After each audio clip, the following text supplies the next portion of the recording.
Perintah Kaisar Naga. Jangan lupa, like, komen, dan subscribe. RD1 Channel, Bab 3224. Rumah Jijia Ji Lianying. Saat ini, wajah Ji Lianying muram dan menakutkan. Awalnya dia berencana menunggu ayahnya meninggal dan kemudian bergabung dengan Istana Juman untuk merebut posisi kepala keluarga. Tapi sekarang sepertinya lelaki tua itu tidak akan segera mati, dan rencana Ji Lianying akan segera berubah. Ayah, kita harus mencari cara. Kita tidak boleh membiarkan mereka menyelamatkan kakek. Jika tidak berhasil, kita akan bertindak terlebih dahulu, kata Ji Yue dengan tatapan dingin di matanya. Ini benar-benar tidak berhasil. Sepertinya kita benar-benar akan membunuh ayah dan raja kita. Kamu harus segera menghubungi Istana Juman dan meminta mereka berangkat ke kota Huanglan sekarang. Untuk cegah pamanmu menyerang kami terlebih dahulu, kami harus mengambil tindakan pencegahan. Ji Lianying tahu bahwa setelah apa yang terjadi hari ini, kakak tertuanya kemungkinan besar akan mengambil tindakan terhadapnya. Bagaimanapun, pembunuhan ayah adalah hal yang paling memalukan dan paling tidak bisa diterima oleh Ji Lianjun. Meskipun Ji Lianjun tidak mengatakan apapun hari ini, Ji Lianying tahu bahwa hanya masalah waktu sebelum kakak tertuanya menyerangnya, dan dia harus bersiap terlebih dahulu. Oke, aku akan memberitahu Istana Juman dan membiarkan mereka berangkat. Ji Yue mengangguk. Tepat ketika Ji Yue hendak pergi, dia menemukan saudara perempuannya Ji Meizen masuk. Dan dia terlihat depresi dan ada luka di tubuhnya. Ada apa denganmu? Ji Yue mengerutkan kening dan bertanya. Kenapa kamu tidak membiarkan perempuan jalang Ji Meiyan itu dipukuli? Cepat atau lambat aku akan membalas dendam, kata Ji Meizen dengan gigi terkatuk. Nak, kamu bukan tandingan Ji Meiyan itu, kenapa kamu selalu memprovokasi dia? Melihat luka di tubuh Ji Meizen, Ji Lianying berkata dengan sakit hati. Ji Meiyan hampir dikalahkan olehku. Salah satu dari mereka memberinya cambuk. Itu sangat kuat sehingga bahkan pedang roh iblis pun takut ketika melihat cambuk itu. Cambuk, Ji Meiyan pasti sudah dikalahkan. Meiyan pasti sudah dikalahkan olehku. Ji Meizen berkata dengan sangat tidak yakin. Apa, kamu mengambil pedang roh iblis?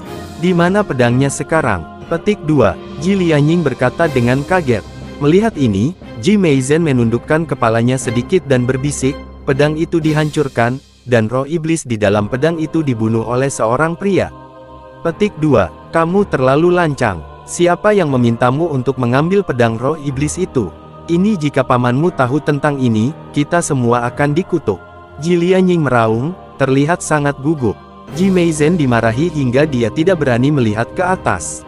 Ayah, bahkan jika pamannya mengetahuinya, apa yang bisa dia lakukan?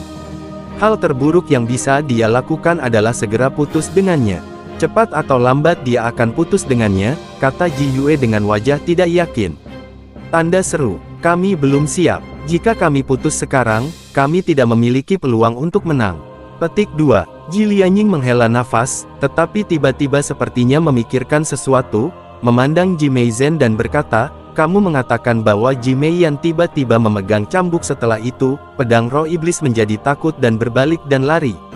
Petik 2. Iya, dan segera setelah Ji Meiyan mengayunkan pedang spiritual iblis jatuh ke tanah, dan roh iblis juga melarikan diri. Ji Meizen mengangguk, cambuk bisa membuat pedang roh iblis begitu ketakutan. Mungkinkah? Ji Lianying sedikit mengernyit, seolah sedang memikirkan sesuatu. Tiba-tiba mata Ji Lianying berbinar, apakah itu cambuk iblis? Petik 2. Ayah, apa itu cambuk ajaib? Ji Yue bertanya dengan rasa ingin tahu. Cambuk ajaib ini bagus. Banyak iblis yang takut ketika melihatnya. Namun, cambuk ajaib ini ada di tangan klan pemurni tubuh kuno di ujung utara wilayah utara. Bagaimana bisa tiba-tiba muncul di sini? Ji Lianying tampak bingung. Ayah, kamu lupa, 2 pria dan 1 wanita yang ditemukan Ji Cheng berasal dari wilayah utara. Mungkin ada orang dari klan pemurnian tubuh kuno di antara mereka, kata Ji Yue. Tidak mungkin. Ketiga orang ini tidak memiliki aura klan pemurnian tubuh kuno. Metode budidaya klan pemurnian tubuh kuno dan yang ada di Istana Juman sangat mirip. Dengan sedikit penjelajahan, Anda dapat mengetahuinya. Tidak ada cara ketiga orang ini adalah orang-orang dari klan pemurnian tubuh kuno. Ji Lianying menggelengkan kepalanya. Kalau begitu mungkin mereka mencuri cambuk ajaib ini dari klan pemurnian tubuh kuno, Ji Yue menganalisis lagi. Jangan khawatir tentang ini untuk saat ini. Pergi dan hubungi Istana Juman segera. Petik 2. Ji Lianying melambaikan tangannya dan meminta Ji Yue untuk memberitahu Istana Juman. Bab 3225. Di sisi lain, Dev dan yang lainnya sedang beristirahat. Phoenix api telah menaiki tubuh Dev. Tuan, biarkan aku menenangkanmu. Phoenix api itu begitu menawan dan menawan, menatap Dev dengan lembut. Melihat Huo Feng seperti itu, Dev tersenyum tak berdaya dan berkata, Huo Feng, apakah kamu ingin aku bersantai, atau kamu ingin menguras darahku? Petik 2. Guru, tidakkah kamu suka mendaki ke puncak surga bersamaku? Petik 2. Huo Feng tampak sedih. Aku menyukainya, tentu saja aku menyukainya. Setelah Dev selesai berbicara, dia berbalik dan menekan Huo Feng di bawahnya lagi. Tapi saat ini, ada ketukan di pintu. Tuan Dev, paman ada yang harus dilakukan. Ayo pergi ke sana, kata Ji Yun di luar pintu. Oke, jawab Dev, lalu berdiri dengan cepat. Huo Feng hanya bisa duduk, dengan ekspresi ketidakberdayaan di wajahnya. Berjalan keluar ruangan, Dev bertanya, apa yang terjadi? Mungkin ini tentang resepnya. Beberapa rumput ubur-ubur tidak bisa dibeli, kata Ji Yun. Tidak bisa membelinya. Dev mengerutkan kening. Meskipun ramuan ini dikatakan langka, ada begitu banyak gunung di sekitar kota kuning dan biru ini sehingga tidak mustahil untuk membelinya. Beberapa orang berjalan menuju rumah Ji Lianjun. Rumah besar saat mereka berbicara. Tuan Ji, apa yang terjadi? Dev bertanya ketika dia datang ke kediaman Ji Lianjun. Cenger, ikuti Tuan Dev dan jelaskan. Ji Lianjun berkata pada Ji Cheng. Tuan Dev, ada beberapa jenis rumput peri yang bisa Anda beli untuk obat yang Anda resepkan, tetapi ada beberapa jenis rumput peri yang tidak bisa Anda beli. Kata Ji Cheng. Apa? Bukankah kota besar berwarna kuning dan biru ini memiliki rumput peri seperti ini? Dev bertanya dengan heran. Itu tidak benar. Untuk membeli rumput peri jenis ini, apoteker harus membelinya sendiri. Jika dia bukan apoteker, dia tidak akan menjualnya, bahkan jika saya memindahkan keluarga Ji keluar.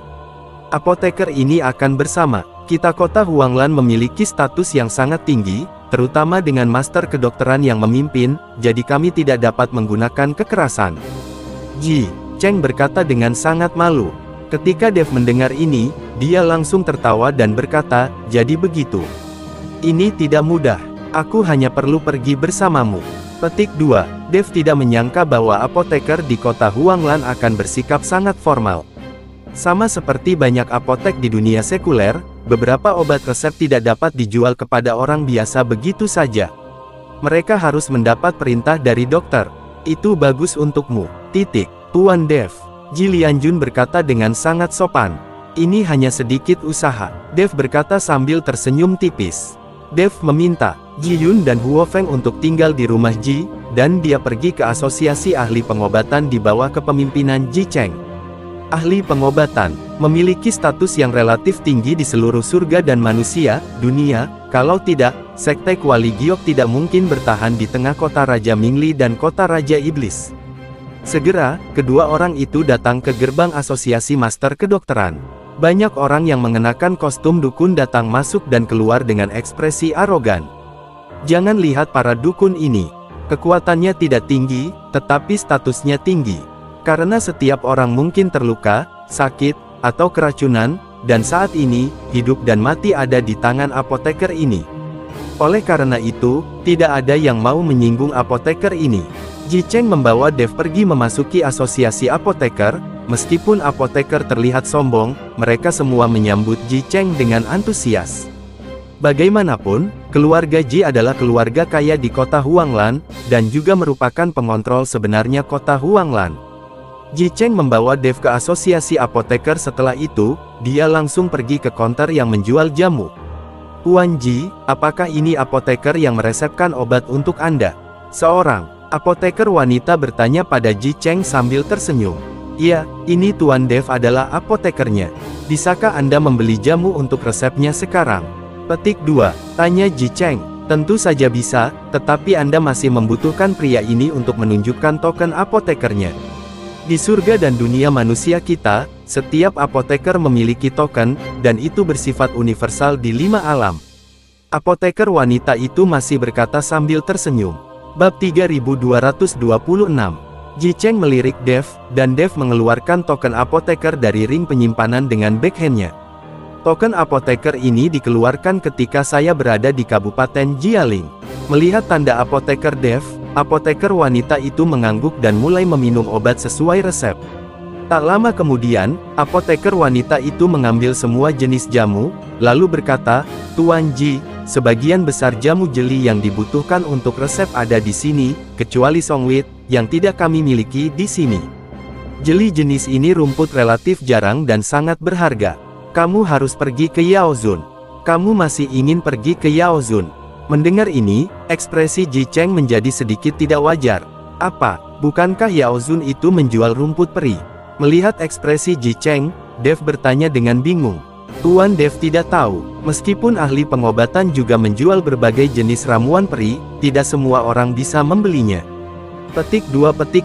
Bahkan jika Anda seorang ahli pengobatan, Anda harus lulus penilaiannya. Hanya dia yang bisa lulus penilaian, kamu dapat membeli rumput peri di tangannya. Saya mendengar bahwa penilaian ahli pengobatan ini sangat tidak normal. Saya khawatir. Ji Cheng tidak melanjutkan, tetapi dia takut Dev akan melakukannya tidak bisa lulus obat. "Penilaian Anda yang terhormat, bawa aku untuk melihat apakah kamu bisa lulus ujian.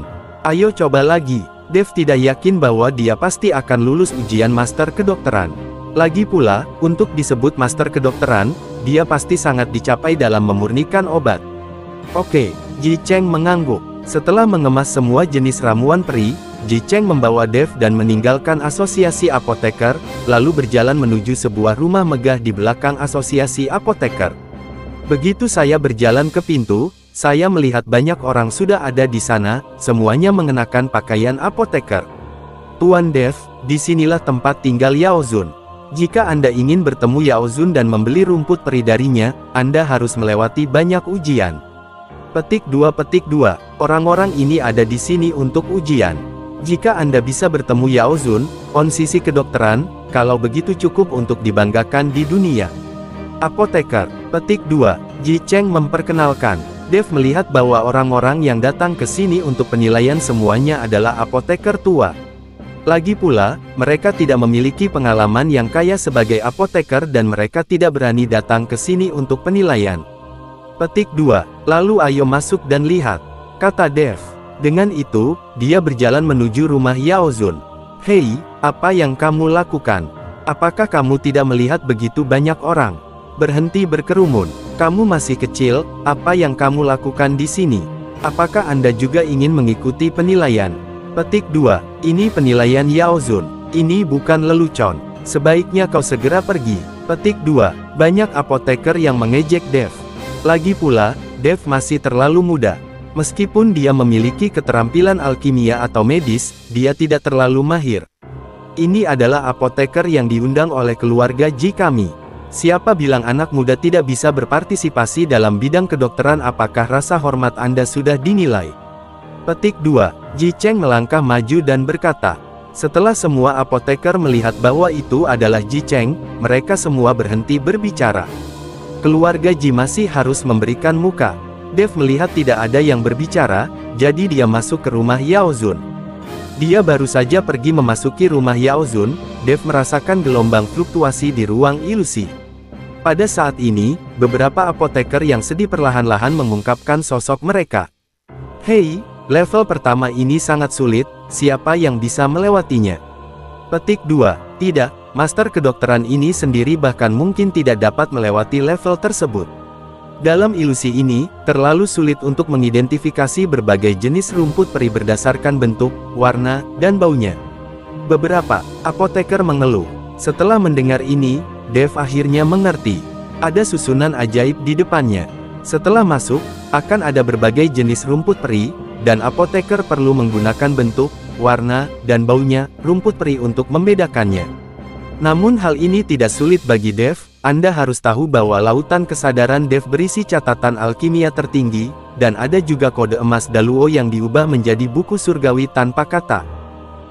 Bab 3227. Jangan lupa, like, komen, dan subscribe RD1 Channel. Tepat ketika Dev hendak masuk ke dalam formasi ilusi, suara tiba-tiba dari belakang mengganggunya. Minggir, minggir, semuanya tidak kompeten dan suka ikut bersenang-senang. Menyusul teriakan tersebut, belasan apoteker berseragam apoteker putih bergegas dan berpegangan tangan untuk memisahkan jalan. Lalu aku melihat seorang lelaki tua berambut putih, dengan penampilan agak abadi, mengenakan jubah kain abu-abu, perlahan berjalan ke dalam rumah Yao Zun. Ketika mereka melihat lelaki tua ini, banyak apoteker menjadi gila. Yao Zun, Yao Zun, Yao Zun, aku mencintaimu, aku mencintaimu. Yao Zun, terimalah aku sebagai muridmu. Petik 2, Tuan Tabib, bisakah aku menjadi anak angkatmu? Banyak apoteker yang meraung, dan banyak apoteker wanita yang mata berbinar, ingin menjadi istri lelaki tua ini. Bahkan ketika Naji Cheng melihat Yao Zun, napasnya menjadi sedikit cepat, dan dia berkata dengan penuh semangat, aku tidak menyangka akan melihat Yao Zun, sungguh hebat. Yao Zun tampak sombong, dan tidak ada jejaknya. Ekspresinya berubah, seolah dia tidak mendengar teriakan apoteker di sekitarnya. Tetapi ketika dia melewati apoteker wanita cantik itu, sang tabib akan tersenyum tipis, lalu mengulurkan tangan dan menyentuh wajah apoteker wanita itu. Apoteker wanita yang tersentuh gemetar kegirangan, bahkan ada yang pingsan di tempat. Dev melihat pemandangan ini dan merasakan deja vu. Bukankah ini dunia sekuler, ketika bintang-bintang besar muncul, itulah yang terjadi. Banyak fans yang berteriak-teriak heboh, bahkan fans wanita pun menunjukkan rasa cintanya dengan gila-gilaan. Hanya saja ahli pengobatan ini agak terlalu tua, Dev tidak mengerti kenapa ahli pengobatan wanita cantik ini menyukai lelaki tua ini. Apa yang kamu lakukan? Kenapa kamu tidak segera menyingkir? Melihat Dev masih berada di kediaman Yao Zun, seorang apoteker langsung memarahinya. Dev tidak bersuara dan ingin minggir, tapi kemudian ahli pengobatan memperhatikan Dev, jadi dia mengerutkan kening dan berkata, kamu di sini untuk mengikuti ujian di usia yang begitu muda. Pantas saja di depan rumahku sangat berisik. Di masa depan, apoteker yang terlalu muda tidak akan melakukannya bisa mengikuti ujian. Perlakukan aku di sini sebagai pasar sayur. Titik. Nah, siapapun bisa masuk untuk penilaian. Setelah mengatakan itu, Yao Zun mengedipkan mata pada apoteker berpakaian putih di sampingnya. Apoteker berpakaian putih langsung memahaminya dan berteriak kepada Dev, segera pergi, kamu tidak memilikinya sekarang. Penilaian kualifikasi. Petik 2, apa yang kamu perjuangkan? Mengapa kamu tidak bisa mengikuti penilaian ketika kamu masih muda? Dev mengerutkan kening. Tidak ada alasan. Bahkan jika kamu mengatakan kamu tidak bisa melakukannya, kamu masih berani menentangku. Petik 2, apoteker berbaju putih tiba-tiba berkata dengan marah. Yao Zun, ini apoteker yang diundang oleh keluarga Ji kami. Saya ingin membeli rumput peri dari Yao Zun, jadi saya harus datang untuk penilaian. Petik 2, Ji Cheng melihat ini dan buru-buru melangkah maju untuk menjelaskan. Sang tabib melirik Ji Cheng dengan dingin, lalu melambaikan tangannya untuk membuat apoteker berpakaian putih itu mundur. Demi keluarga Ji, biarkan dia mengikuti tes sekali, tapi itu akan sia-sia, dia tidak bisa lulus. Setelah Yao Zun selesai berbicara, dia melangkah maju dan terus berjalan. Di belakangnya, apoteker berpakaian putih dan apoteker wanita yang baru saja disentuh oleh master kedokteran mengikuti. Apoteker wanita itu sangat bersemangat, mereka tahu mereka terpilih. Mungkin Anda bisa mencapai kesuksesan. Melihat apoteker wanita yang bersemangat, Dev merasa sedikit sedih di hatinya. Apoteker wanita ini hanya mainan, dan mereka akan dibuang setelah cukup bersenang-senang. Sungguh konyol jika berpikir bahwa Anda dapat mengubah takdir Anda dan mencapai kesuksesan. Pada saat ini, Dev sangat meremehkan ahli pengobatan ini, namun, dia membutuhkan rumput peri di tangannya, jadi dia hanya bisa meninggalkannya untuk penilaian. Dengan kebajikan seperti ini, dia layak menjadi seorang ahli pengobatan. Ini benar-benar pengalaman yang luar biasa, gumam Dev dengan suara rendah. Tapi kata-kata yang dibisikkan ini membuat Yao Zun yang hendak pergi tiba-tiba berhenti. Bab 3228. Yao Zun perlahan berbalik dan menatap Dev, lalu bertanya, apa yang baru saja kamu katakan? Petik 2, aku bilang kebajikanmu tidak memenuhi standarmu. Dev sama sekali tidak mentolerir lelaki tua itu dan membalas secara langsung. Kata-kata Dev langsung membuat Na Ji Cheng ketakutan. Apoteker di sekitarnya juga tercengang dan memandang Dev dengan tidak percaya. Dari mana asal orang ini? Berani sekali dia berbicara dengan Yao Zun seperti ini. Petik 2. Bahkan keluarga Ji mungkin tidak dapat menyelamatkannya sekarang. Anak ini ada di sini. Banyak apoteker yang membicarakannya, siap melihat lelucon Dev.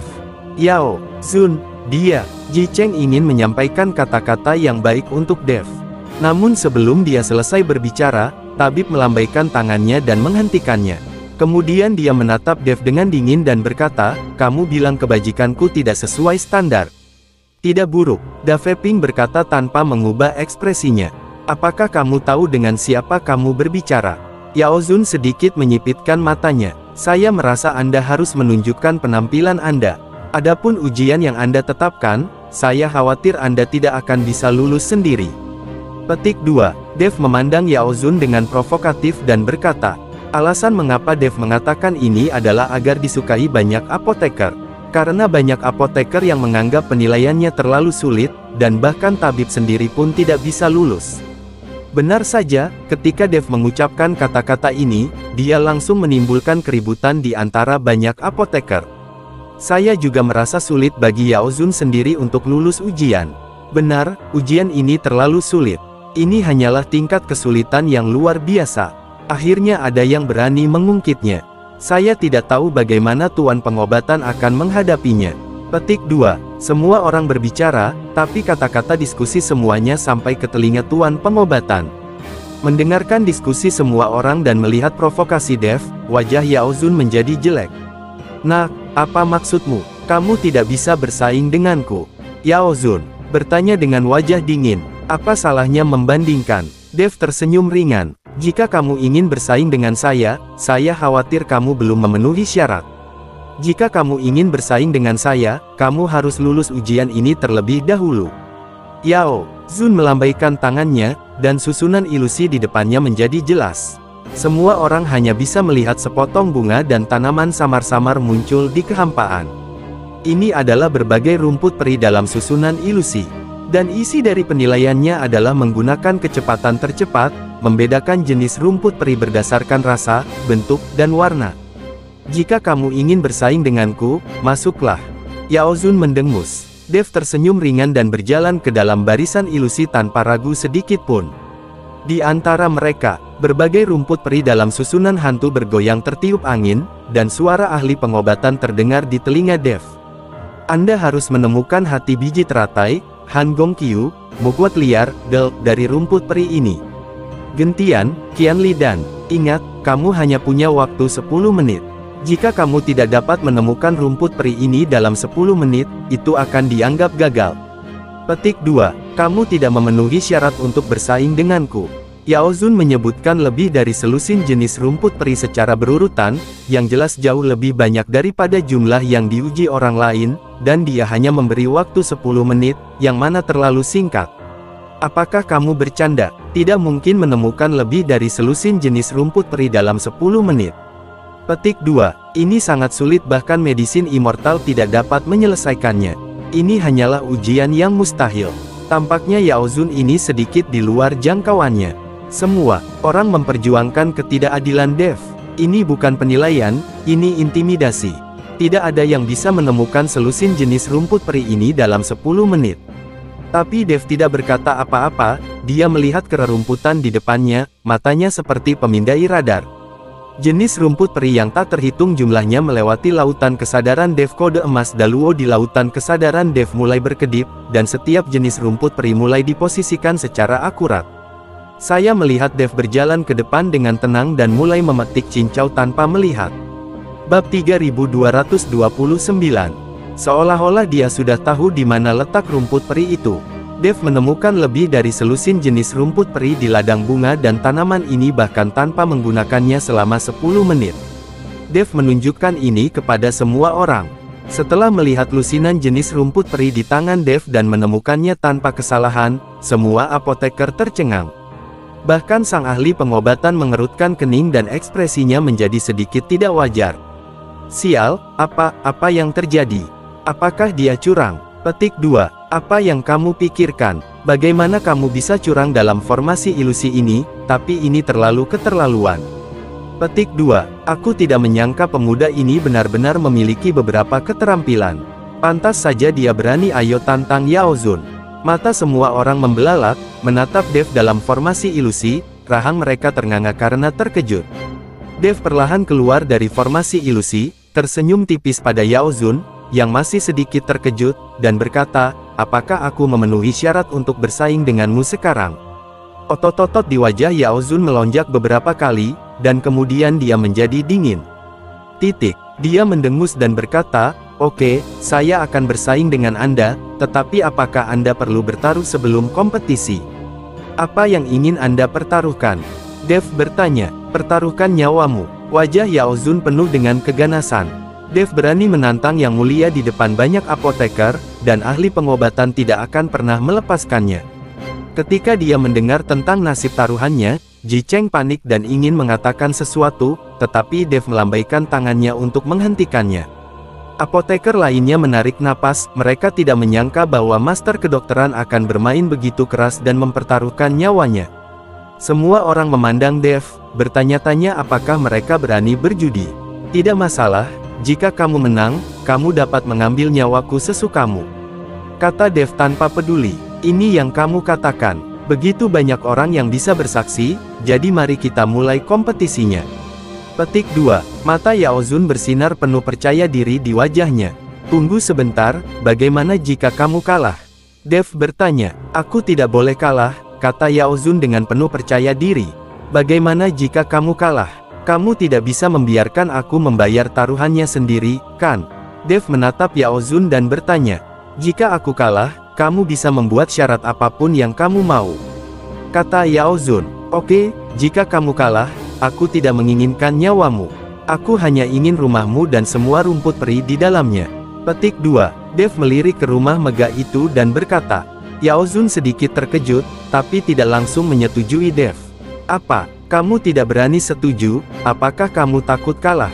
Petik 2. Aku berani mempertaruhkan nyawaku, dan kamu hanya punya hal kecil ini, tidakkah kamu berani? Petik 2. Jika kamu tidak berani, menyerah saja, dan aku akan mengambil apa yang kubutuhkan. Pergi, rumah besar ini masih milikmu, dan kamu masih menjadi ahli pengobatan yang dicari-cari. Kamu terus bermain dengan apoteker wanita cantik yang dibuat bingung olehmu. Kata-kata Dev penuh ejekan. Omong kosong, siapa bilang aku tidak berani? Jika aku kalah, aku akan memberikan segalanya padamu. Kata Yao Zun dengan marah. Baiklah, apapun katamu, aku akan menemanimu. Dev memberi isyarat yang sangat sopan untuk mengundang. Melihat betapa sombongnya Dev, sang tabib kehilangan keanggunannya dan berkata dengan gigi terkatup, sebagai apoteker, cara terbaik untuk menunjukkan kekuatan kita adalah dengan menyempurnakan alkimia. Sekarang kita menyempurnakan ramuan yang sama. Mari kita lihat siapa yang bisa menyempurnakannya. Cepat dan bagus. Tidak masalah, obat mujarab apa yang harus saya saring? Tanya Dev. Saya melihat Yao Zun mengeluarkan botol porselen dari tangannya, menuangkan pil dari dalamnya dan berkata, kalau begitu mari kita berkompetisi untuk menyempurnakan jade clear pil ini. Melihat Yao Zun berlomba-lomba untuk menyempurnakan jade clear pil, banyak apoteker segera terjadi keributan. Pil Yuking ini adalah karya Yao Zun yang terkenal. Agak tidak adil jika membandingkannya seperti ini, bukan? Yao Zun benar-benar tidak sabar. Dia melakukan ini. Sungguh, di luar karakter bersaing dengan orang lain dengan ramuan terbaikmu. Petik 2. Semua orang mencibir pada pendekatan Yao Zun, tetapi mereka hanya berani mengatakannya secara diam-diam dan tidak berani melakukannya, mempertanyakannya secara terbuka. Bersambung.